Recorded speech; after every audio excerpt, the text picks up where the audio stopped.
for an adventure ride, this is exactly what I'll be buying.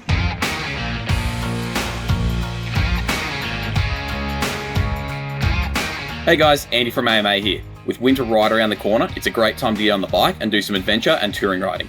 I've got our store manager Ben here. Ben, you've recently just picked up a bike. Would you mind telling us about it? Yeah, absolutely, Andy. Just bought a Norden 901. Oh, good bike, hey? Yeah, I'm pretty happy with it. So yeah, commuting with that daily to get to work, obviously, but then looking forward to weekend rides as well. Yeah, sick. Well, what sort of weekend rides do you look for being an adventure bike? Like, it's really good at anything. Like, you can just have your pick. Yeah, so I've got in mind just doing some gravel roads and touring northern New South Wales and southeast Queensland, mainly gravel roads at this point, nothing too much more serious, but done a few upgrades as well on the bike. So. No, what have you done? I just put a stronger bash plate on it, didn't really have one. Yeah. And need that with adventure riding. Yeah, I've also put a little foot on the side stand, so when in soft ground it doesn't tumble over. It's pretty important. As you said, it's new, so you don't want that beauty marks there quite just yet, eh? Not quite yet. Yeah. Still a bit precious. And then we'll be looking at some Nelson Rigg bags for the journey as well. Yeah, sick. Oh, great product. No, I'm keen to talk about that. Well, let's get into it. Thanks, Ben.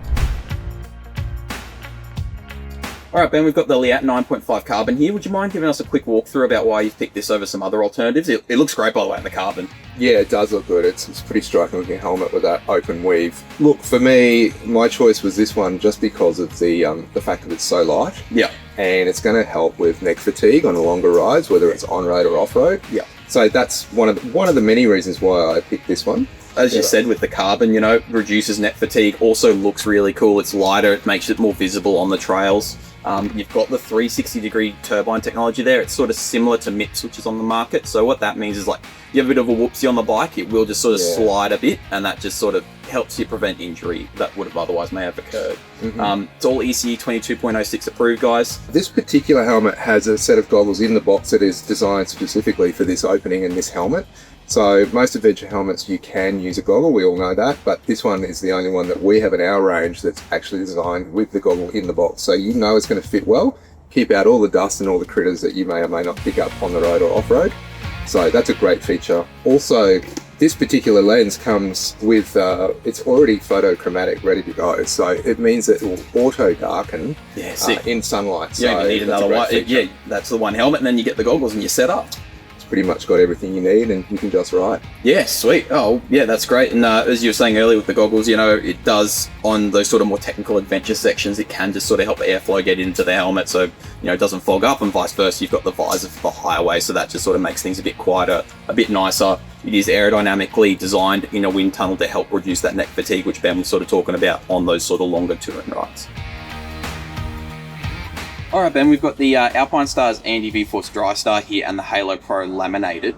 Would you mind just sort of walking us through about why these were your preference and why these particularly stuck out to you? Yeah, sure.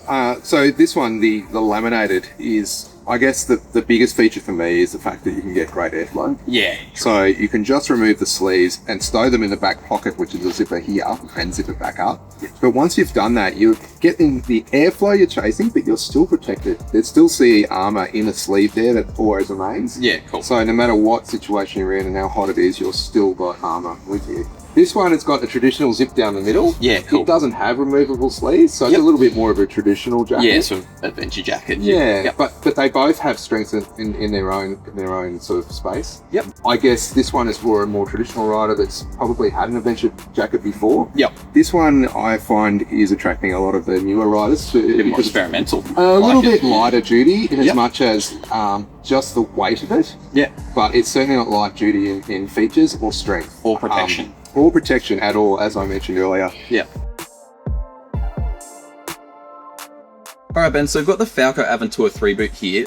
You sort of highlighted these ones. Would you mind just telling us why they sort of stuck out to you? Yeah, sure. So I do have Falcos that I use daily. It's not this boot, but I'm very happy with them. So for an adventure ride, this is exactly what I'll be buying. Yeah, cool. And I guess some of the features are, for me, it's a full waterproof boot. Yep. It's a full leather upper. Yep. It's got D3O armor all through it as well. Yeah, that's exactly what you want, is it just helps protect your foot that little bit more. Yeah, you just know you're protected no matter what happens. And one of the features is this aluminium buckle. So when you're clasping it, it actually is kind of different to a lot of the others on the market. Yep. And then you know it's in when you hear this How good, hey? Oh, that's just so satisfying. You just know it's locked in and ready to go. Exactly. You've got your shin protection here too. You've got your toe protection. There is a plate in the sole here to help prevent you from sort of doing any injury there, although you have got good movement because of the pivot here. And it is a premium Italian-made boot too, Falco, an Italian company with a factory in Romania, so the quality control is very good.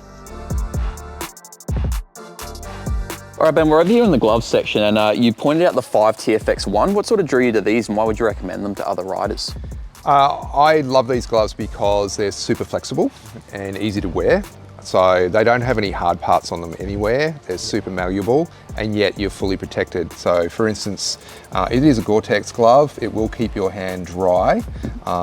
It's got a really easy to use and flexible elastin fastener. So on the longer rides, you won't get, if you want to readjust on the fly, you can very easily. Yep. It also has a full palm slider that isn't a hard slider like some other gloves. So it's actually soft to touch, but it will protect you if you did go down. So you won't feel on the bars, but you'll get plenty of feedback through the glove just because of the way it's made. Yeah, nice. Yeah, it's nice and comfy. Really comfortable. Of course, as you were saying earlier, you've got knuckle protectors there. You've got full insulation, so for those winter rides, it will keep your hands nice and warm. And if you do need to stop halfway and like readjust your route or maybe pick a funner road, they are great. They are phone sensitive, so you can sort of play with Waze or Google Maps if you need to. But yeah, great pick, Ben. Thanks for talking me through these. Yeah, no worries.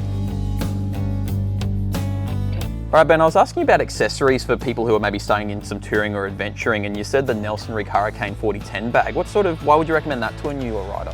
Look, a new rider or old rider, it's just a really universal, great size little bag. You can use it very simply. There's not a lot of moving parts to it, and yet it's just a great all-rounder. So as you can see, it's a sausage bag.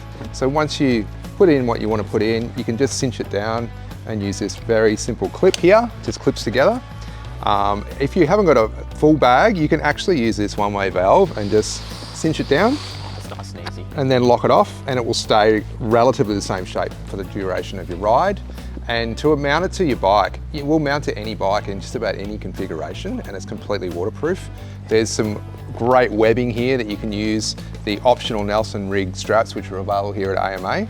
And you can basically use that for stowing tents, baggage, clothing, whatever you want. This bag is very universal. It'll fit with any. It'll fit with any bag system. Yeah. Oh, yeah. Well, it sounds like it's the ultimate product, really, for whatever you have in mind. And yeah, Nelson Rigg too, you do get that lifetime warranty. So yeah, it's fantastic. Yeah, really. Like if you're on the trail or on the highway, you're covered for life, really. And it is PVC too, so it's less likely to mark your bike and also less likely to be sun faded. So it'll look great for ages. All right, Ben. Well, yeah, thanks for walking us through your preferences in adventure and touring gear. Really appreciate it. You've been a great guest. And yeah, I just wanted to say, just before we head out, is there any sort of tips you might have for someone thinking about a longer ride or maybe a tour or something, or a journey, some sort of adventure?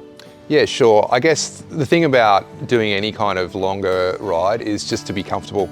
So, check your tyre pressures, check your chain. The guys at any of the stores at AMA will help you with that. And plan your route. Planning your route is probably the biggest thing, whether it's a day trip or, maybe 2 or 3 day weekend. Perhaps it's longer. The funny one that people forget about is just check your range in your petrol tank. So know your bike. Just know your bike and know that you've got 300 or 400 or 500 Ks in the tank.